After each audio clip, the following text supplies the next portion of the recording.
көрдің бе? Тағы бір жылқыға таңба басылды. Ата, таңба не үшін басылады? Әркімнің өзінің меншігі болады. Таңба бұл жылқының кімнің меншігі екенін білдіреді. Жылқы біздікі екен, ата. Ал біз кімдікіміз? Біз бе? Біз Үйсін елінің күн биінің қарамағындағы адамдармыз. Үйсін елінің күн биі? Дәл солай, күн би.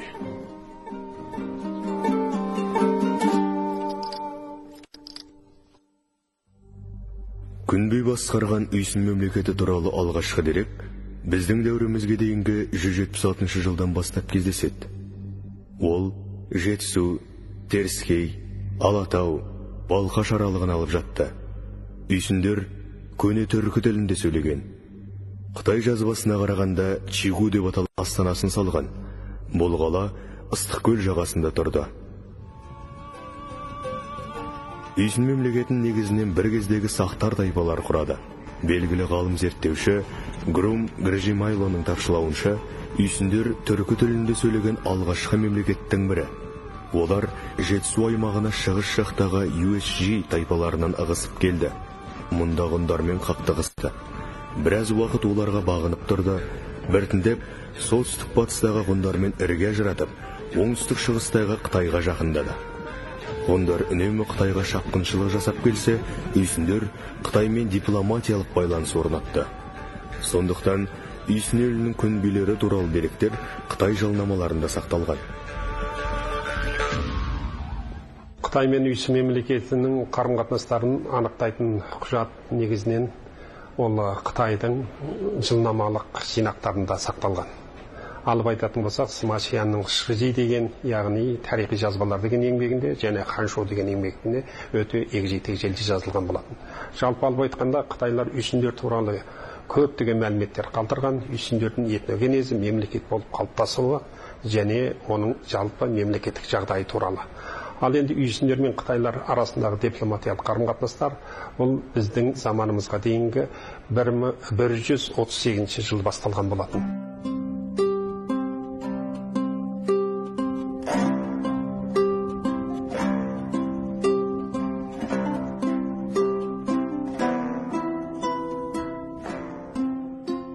Үйсіндер ғұндардың ықпалынан босаған соң, Жетісу жеріндегі күшті мемлекетке айналды. Ғұндардан сескенген Қытай патшалары Үйсіндермен жақсы қарым-қатынас орнатуға тырысты. Үйсін Қытай одағы ғұндарға ұнамады. Олар солтүстік шығыс жақ беттен бірнеше рет баса көктеп кірді. Ақыры, біздің дәуірімізге дейінгі 80-ші жылы Үйсін мен Қытайдың бірлескен әскерінен жеңіліп қалды. Бұдан кейін жеңіске жеткен Үйсіндер мен Қытайлар бұл одақты мәңгілік ету үшін бір-бірімен құда бола бастайды.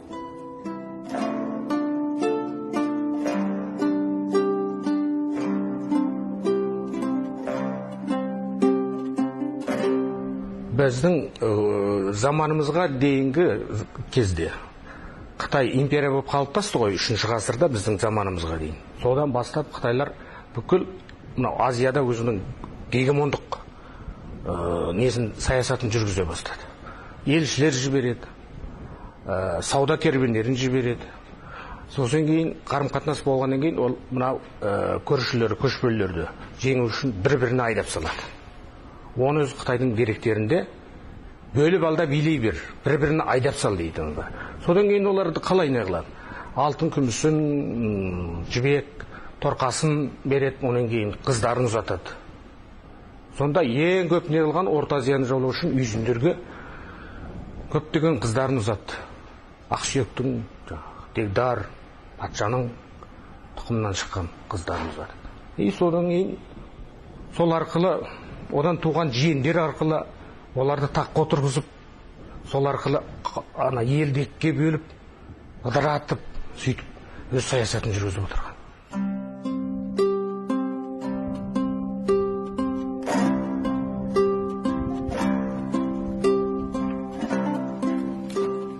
Құдалық дипломатияны дамытудың бір белгісі болды.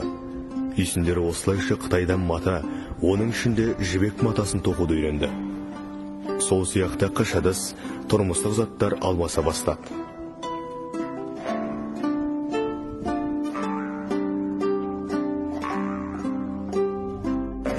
Қытай ханшайымның күтушісі Фын деген қыз үйсін күн бейіне ұзатылды.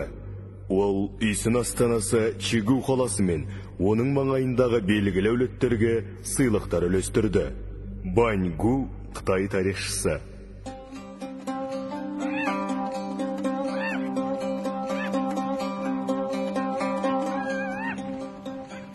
Үйсіндер мал шаруашылығымен айналысты. Дәулетті адамдары, әсіресе күн билері 5000-ға дейін жылқы ұстады. Малы бар адамдар жайлауға шығып, киіз үйлерде тұрды. Үйсіннің бір бөлігі отырықшы болған.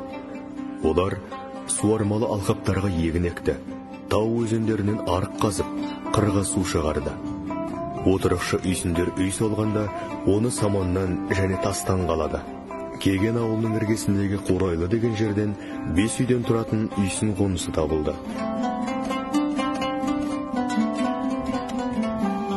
Қазақ тарихшысы Кемел Ақышевтың зерттеуінше, үйсіндер мал мен егін шаруашылығын қатар жүргізіпті. Көне қоныстардан табылған, шамамен біздің дәуіріміз басталған тұста жасалған соқа, тырма, кетпен, күрек сияқты жәдігерлер соны айғақтайды.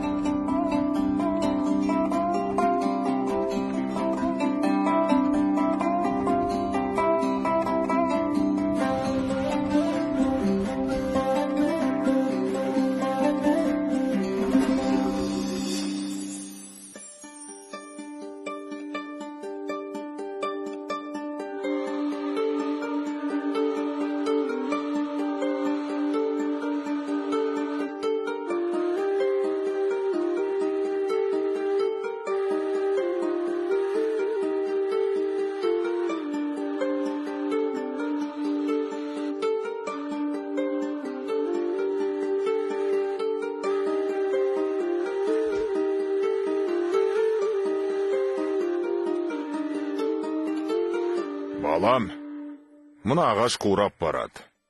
Енді оның қасына жас ағаш егеміз. Кейін оның жемісін сен жейтін боласың.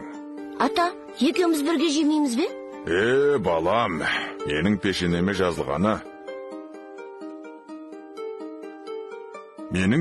жазылғаны. Мұна қурағал тұрған ағаш еді. 60 жыл армансыз дәнін жинадым. Енді саған арнап жас ағаш отырғызам. Оны күтіп аттап жемісін теру сенің міндетің болады. Жарайды ата. Солай балам, 60 жылдан соң немерең үшін сен де жас ағаш егерсің. Қане балам, алман терейік.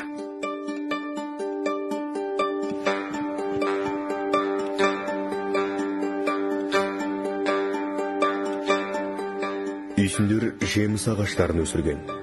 Олардың алма, алмұрт, өрік, жаңға жемістерін жинағаны туралы деректер сақталған. Қытай тарихшысы Хэ Цютау тапқан деректер Қытай мен үйсін мемлекетінің арақатынасын байқатады. Соның бірінде үйсіндер ағаш егіп жемісін тереді деп жазылған.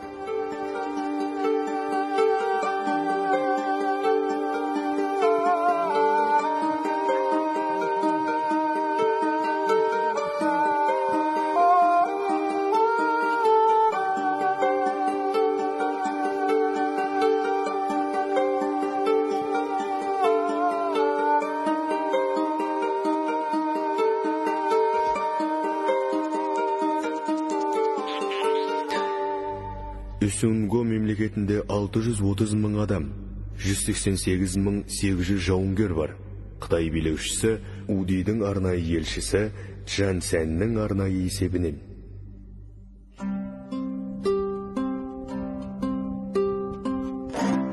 Мал өсірген, егін салған үйсіндер бірнеше әлеуметтік топтарға жіктелді. Малы көп байлары да, мал мүлкі аз кедейлері де болған. Байлар өздеріне алтын мен күміс мөр жасатты. Бұлайғы халық мөрді тас пен саздан жасады. Дәулетті адамдар жібек пен қамқадан тіккен, ал қара халық тері мен жүннен жасалған киім киді.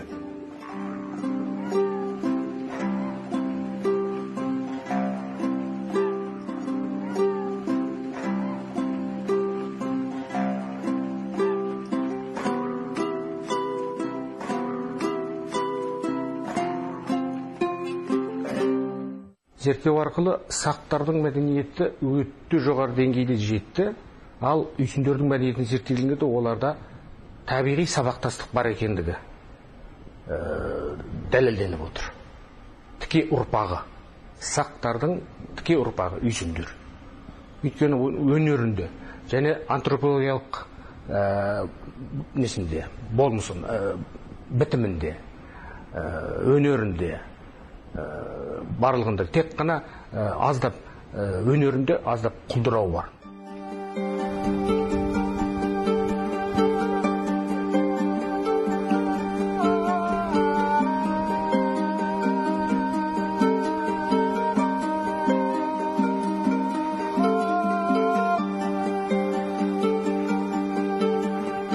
Байларды жерлеген жердегі қорғанның айналасы 80 метрге дейін жеткен.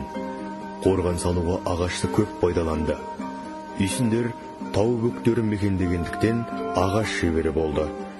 Қытай дерек көздері Алатауды сол заманда үйсін таулар деп жазған. Жерленген мүрденің қасына қойған заттардан ежелгі тұрғындардың діни ұстанымдары байқалады.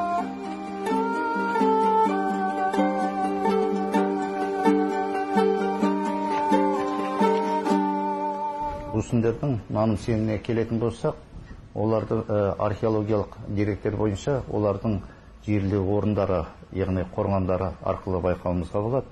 Яғни олардың меридиандық бағытта тізбектеліп келуі солтүстіктен оңтүстікке және олардың жерлеу ішкі құрылымында байқауға болады. Яғни олардың үйсіндердің сонымен бірге олардың қорғандарының орналасуы кейбір жағдайларда жаңағы үлкен өзендердің бағытымен де сәйкес келетін жағдайлар кездесіп отырады. Яғни олардың бастапқы кезеңінде тізбектеліп келетін болса, қорғандары жаңағы айтқандай солтүстіктен оңтүстікке, ал соңғы уақыттарында олар бышырап нақты бір жүйесіздік байқалады. Үйсіндер темірден түйін түйіп, ағаштан ожау, шара, табақ сияқты ыдыстарды, шоқпар мен сойыл сияқты қарулар жасады.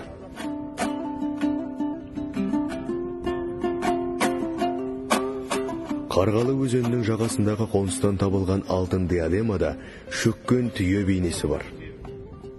Әйелдерінде әшекей заттары көп еді. Сол сияқты жауынгердің ер тоқымдары мен ат әбзелдері кемер белдігі күміспен, асыл тастармен өрнектелді.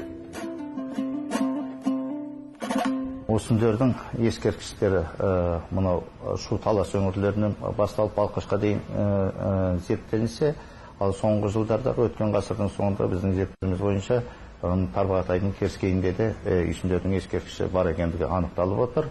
Бұл жалпы үйсіндердің жерлеу салтында сақтардық секілді қайтыс болған адамға жол азығы бірге қойылатын болған.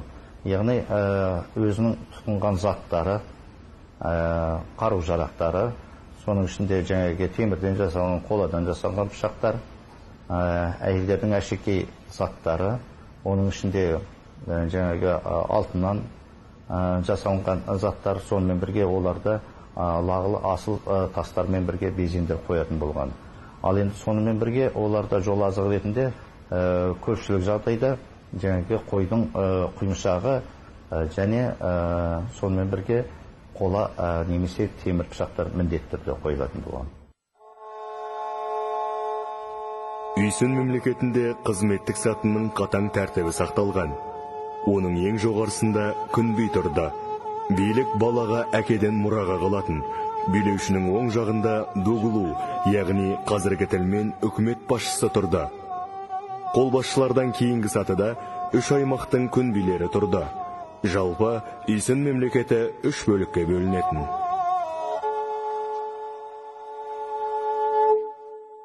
Қытайдың жаңағы тарихи мемлекетін басқару туралы жылнамасына негізінен бұл Қытайдың Ханшу деген хан патшалығының тарихында жазылған.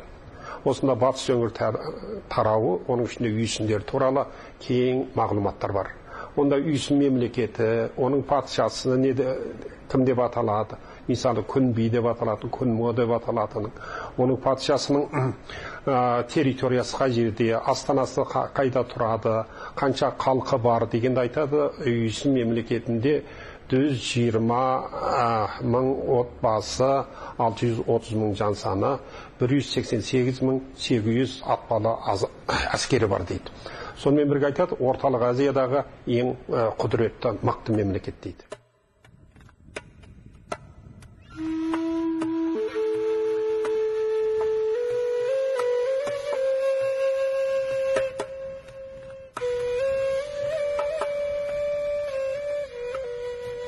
Қытай Үйсін мемлекетінің ішкі істеріне жиі араласты. Ол үшін орталықтан арнайы өкілдер аттандырып тұрды. Император атына келген елшілер мен жаушылар Қытай саясатын құлшына жүзеге асырды.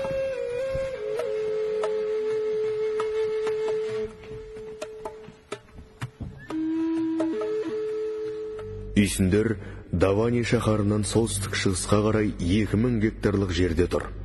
Олар малына қолайлы болу үшін тау арасымен көшіп жүреді. Син Цянь Қытай императорының елшісі.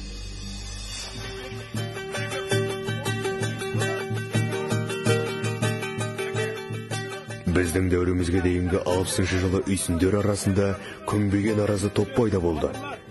Кезіндегі Қытай келіндерден туған жиендер бүлікті бастады. Осыны сылтау етіп, Қытай гарнизоны үйсін жеріне кірді.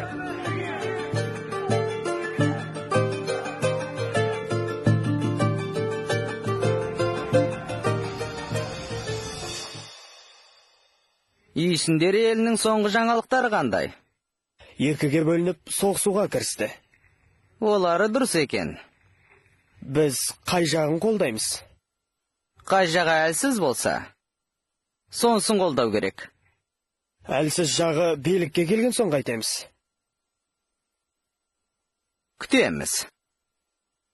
Енді жеңілген жағы жанжал шығарады. Онда соларды қолдайтын боламыз. Түсіндім. Ақыры Үйсін мемлекеті екіге бөлінді. 40 мың түтін жетісу жағында, кіші Күнбидің қарауында қалды.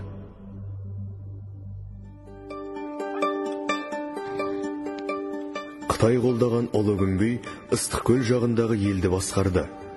Үлкен Күнби әрдайым Қытайдан көмек алып отырса, кіші Күнби Қаңлы және Ғұн тайпаларының қолдауына сүйенді. Бірақ Ғұн тайпалары кіші Күнбиді жоқтаудан көрі малы мен байлығын тартып алуға қызықты. Сөйтіп, бірнеше соғыстан кейін Үйсіндер мемлекетінің солтүстік бөлігі дербес өмір сүруін тоқтатты. Ғұндар енді үлкен Күнби аймағына көз алартты. Біздің дәуірімізге дейінгі 44-ші жылы Ғұндар Үйсіндердің бас астанасы Чигу қаласын талапайлап кетті.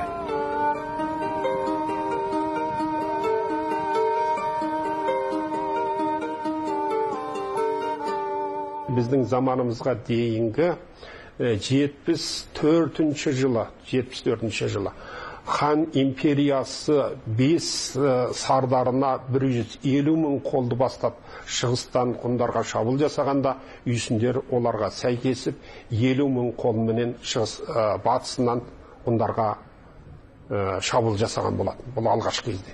Демек 200 мың қалың қол бірінші кезекте Үйсіндер Ғұн империясын әлсіретті және өте ауыр жеңіліске ұшыратты. Осыдан кейін Хан империясының әскерлері шегініп кеткеннен кейін Ғұндар әлі де өте қарулы болады. Енді кезекте өзінің жеңілісінің себебі Үйсіндер көрді, Үйсіндерге шабуыл жасады. Демек, бұл жерде Хан империясының менен Үйсіндер арасында қарама қайшылықтар қайтты. Бұл сәйкес бойында Үйсіндер мен Ғұндар арасындағы соғысқа алып келді. Мінекей осыда соғыстың салдарынан Үйсінде әлсіреді, Ғұндар да ыдырады. Демек, бұл жерде Хан империясының дипломатиялық саясатында бір оқпенен екі қоянды атып алу демек, екі жақты бірдей әлсірету саясатын мақсатын жүзеге асырды.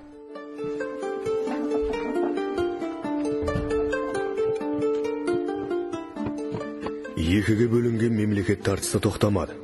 Бір Күнбиді екіншісі өлтіріп отырды. Біресе Қаңлы, біресе ғұн қолдаған солтүстік бөлікте біртіндеп Қытайдың ағына жағылды. Қытай императоры Үйсін мемлекетінің екі бөлігінің бірігуіне жол бермеді. Бірер ғасырдан кейін бұл аймаққа шығыстан моңғол тілді Сәнби деген халық келді. Сәнбиден соң Үйсіннің қалған топтарын жужандар бағындыруға тырысты. Осы шапқыншылық тұсында Үйсіндер тауға қарай тықсырылды. Үйсін туралы соңғы дерек Қытай жылнамасында біздің дәуіріміздің 436 жылы түсіпті. Онда Үйсіндер Қытайға елші жіберіп, көп тарту апарғаны жазылады. Қытай жағы император Вэйдің нұсқауымен бұл жаққа да елші келді. Ата, біз енді қай жаққа барып қоныстанбақпыз? Көзден таса тау шатқалына барып қоныстанбасақ, қалған байлығымызға да тиісіп, тыныштық бермейтін көрінеді. Тау шатқалына көшетін болсақ, жоғалған жылқыларымыз іздеусіз қалатын болды ғой. Осы алдыңдағы малыңа ие болсаң да жетер.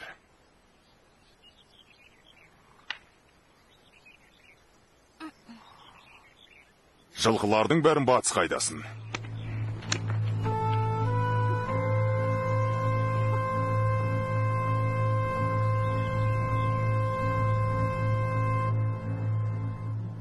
Біздің заманымызға дейінгі 50-ші жылдарға келгенде Үйсін мемлекетін екіге бөлді. Үлкен күнби және кіші күнби. Үлкен күнби Қытай ханшайымынан туған балаларға үлкен күнби етіп, оған 60 түмен отбасын тағайындап, ал кіші күнбилікке Хун империясының қызынан туған балалар кіші күнби деп, оған 40 түмен отбасын тағайындаған жағдайлар болды. Ал енді осылар өзара екі жүйеден тараған мұрагерлердің арасында қырқысы қайтты. Оның кейбір кезеңдерде хан империясы тікелей әскер жіберіп, өзінің жиендерін қолдап отырды. Соның нәтижесінде біздің заманымызға 1-ші ғасырға келгенде Үйсін мемлекеті ішінде өздігінен ыдырай бастады, әлсіреп.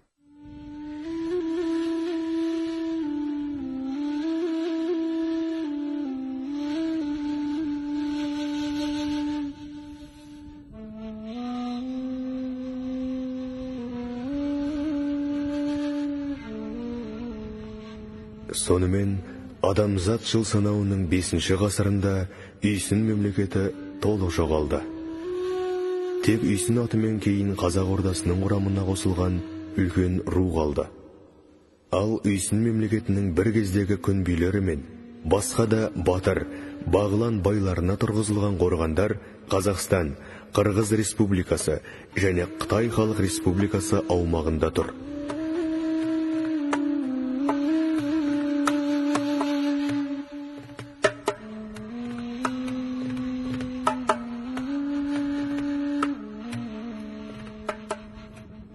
Үйсін қорғандары дейміз. Бұл бүкіл Жетісуда, оның кейін Жетісудың басы деп есептеймін, мына Қытайдың Иле Қазақ автономиялы облысында мен көп жұмыс істедім. Онда 90-шы жылдардағы соңғы есеп бойынша 10-15 мыңдай Үйсін қорғаны бар. Соның біразы қазылды. Мына Жетісудағы Үйсін қорғандары да көп зерттелді ғой, соның барлығының тұтас бір мәдениет екендігі дәлелденді. Қазақ жеріндегі Қапшағай, Өтеген, Қызыліспе, Қарғалы, Қарашоқы, Түрген сияқты елді мекен іргелерінде Үйсін дәуіріне жататын жәдігерлер жеткілікті. Олар бір кезде дәурені жүрген бай мемлекеттің құпиялары мен қазыналарынан сыр шертеді.